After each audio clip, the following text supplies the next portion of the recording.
మరియు సాతాను జరిగినటువంటి ఆ సంభాషణ, సాతాను చెప్పినటువంటి అబద్ధం విన్నప్పుడు ఆయన అన్నాడు, మీరు దేవతలే కదా, మీరు దేవుని వంటి వారే కదా, ఆయన మిమ్మల్ని ఆయన స్వరూపముందు ఆయన పోలిక చొప్పున చేశాడు కదా, మళ్ళా మీకు దేవుడు ఏంటి అని అన్నాడు. అలా అన్నప్పుడు, అవును, నా దేవుడు నన్ను సామంతుడిగా చేశాడు, ఈ ప్రపంచము పైన ఆయన 5 రకాలైనటువంటి ఆశీర్వాదములు నాకు ఇచ్చాడు, ఆయన వాక్కు నిజమైనది, ఆయన ఒక మాట పలికాడు అనంటే ఆ వాక్యము నిజమైనది, దాని మీద నేను నిలబడాలి అన్నటువంటి ఆలోచన. 5 రకాలైనటువంటి ఈ బ్లెస్సింగ్స్, లేకపోతే ఆశీర్వాదముతో కూడినటువంటి బాధ్యత, కర్తవ్యం, ఆశీర్వాదము మరియు బాధ్యత కలిసి ఉన్నటువంటి 5 మాటలు.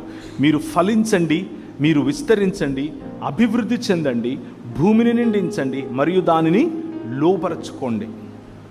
మీరు ఫలించండి, విస్తరించండి, అభివృద్ధి చెందండి, భూమిని నిండించండి మరియు దానిని లోపరచుకోండి. It's a mandate. Mandate is something that involves a responsibility and a blessing in it. అందులో దేవుని ఆశీర్వాదముతో పాటు బాధ్యత మనకు కనిపిస్తుంది. ఇది మన బాధ్యత. ఏంటి మన బాధ్యత? ఫలించటం మన బాధ్యత, విస్తరించటం మన బాధ్యత, భూమిని నిండించటం మన బాధ్యత, అభివృద్ధి చెందటం మన బాధ్యత, దానిని లోపరుచుకోవటం మన బాధ్యత. ఆ బాధ్యతను మనకు దేవుడు తన సామంతుడిగా, ఆయన చక్రవర్తి అయి సర్వలోకమును పరిపాలించే సమయంలో నిన్ను పిలిచి, నీవు నాకు ప్రతినిధివి అని చెప్పి ఆయన ఈ లోకంలో ఏలమని చెప్పాడు. ఆ ఏలమని చెప్పిన మాటను ఆదాము విన్నాడు. ఆదాము హవ్వలు అనగా మానవ సమాజం అది విన్నది.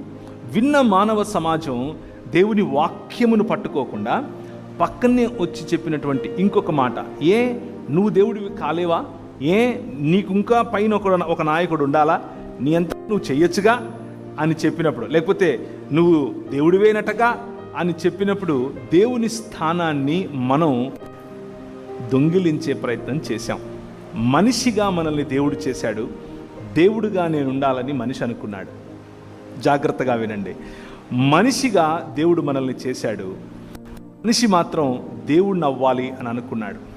తన మతాలను సృష్టించుకున్నాడు, తన దృక్పథాలను సృష్టించుకున్నాడు. ఉన్నటువంటి ప్రతి ఈవిని మరల్చుకొని తానే దేవుడయ్యే ప్రయత్నం చేశాడు. దీన్నే